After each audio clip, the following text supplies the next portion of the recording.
Alors aujourd'hui, Jean-Marc, il y a encore certaines personnes qui pensent que la musique électronique, c'est surtout des remixes de DJ, ce n'est que ça. Tu vas nous éclairer, nous expliquer que ça existe depuis finalement très longtemps. Oui, c'est apparu il y a un siècle, enfin les premières prémices il y a un siècle.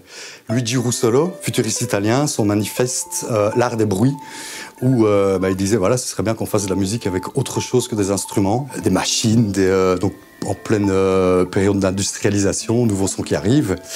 30 ans plus tard, Pierre Schaeffer, qui était opérateur de son en radio, on appelait ça comme ça à l'époque, qui se rend compte qu'avec la bande magnétique, donc, parce que tout est enregistré sur bande, il commence à boucler des choses, il enregistre des trains, enfin tous les bruits qu'il peut entendre. Et donc il commence à faire les fameuses boucles qu'on utilise toujours à l'heure actuelle, quoi. Donc ça date de la fin des années 40. Karl-Heinz Stockhausen, début des années 50, qui lui utilise les oscillateurs, donc qui sont des générateurs de fréquences qui étaient utilisés pour calibrer les machines en fait dans les studios de radio, et il utilise ça pour faire de la musique. Et puis voilà, ça a évolué comme ça. Au début, la technique étant ce qu'elle était, c'était que dans les centres de recherche parce que ça coûtait très cher.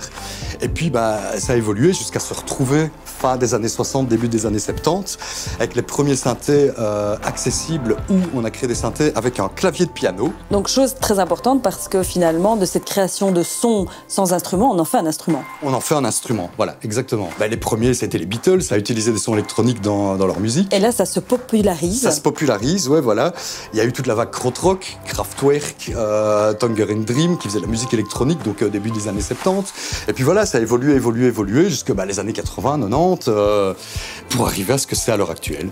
Alors on peut dire que maintenant, finalement, c'est accessible puisque c'est partout dans la musique. Oui, parfois clairement. On n'a plus que ça d'ailleurs. Oui, tout à fait, oui, parce que déjà avec cette vague krautrock, Kraftwerk faisait de la musique que avec des instruments électroniques, quoi. Et donc c'était début des années 70. Et puis tout ça a évolué, et puis il y a plein de genres musicaux qui ont émergé. Depeche Mode dans les années 80, qui faisait que de la musique électronique, la house music. Ici en Belgique, on a la New Beat. Au milieu des années 80, qui a été créé en Belgique. Voilà, tu nous replonges loin derrière. Oui, voilà, c'est ça, quoi. On a un groupe phare aussi, Front de 4-2 en Belgique, qui faisait que de la musique électronique, qui a une notoriété au niveau mondial, quoi. Toujours à l'heure actuelle. Et puis après, tous les genres musicaux de la musique électronique, la trance goa, la psytrance, le hardcore. Donc il y a plein de genres musicaux qui ont suivi et qui sont purement de la musique électronique. Alors je le disais au début, on pense parfois que c'est juste des DJ qui font des remixes.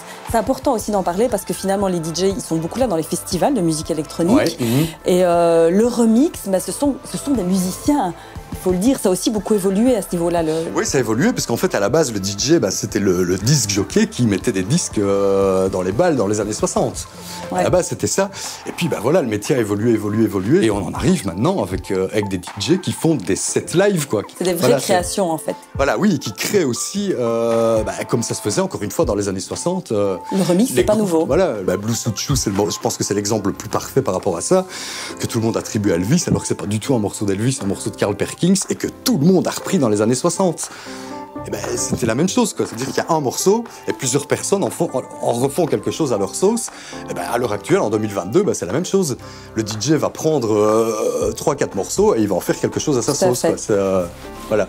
Alors sur scène, à part les puristes qui n'ont pas du tout d'électronique, on en retrouve partout sur scène, mais aussi quand on compose, en fait, maintenant, on a énormément d'outils autres que des instruments. Et même les vrais instruments se sont électronifiés. Oui.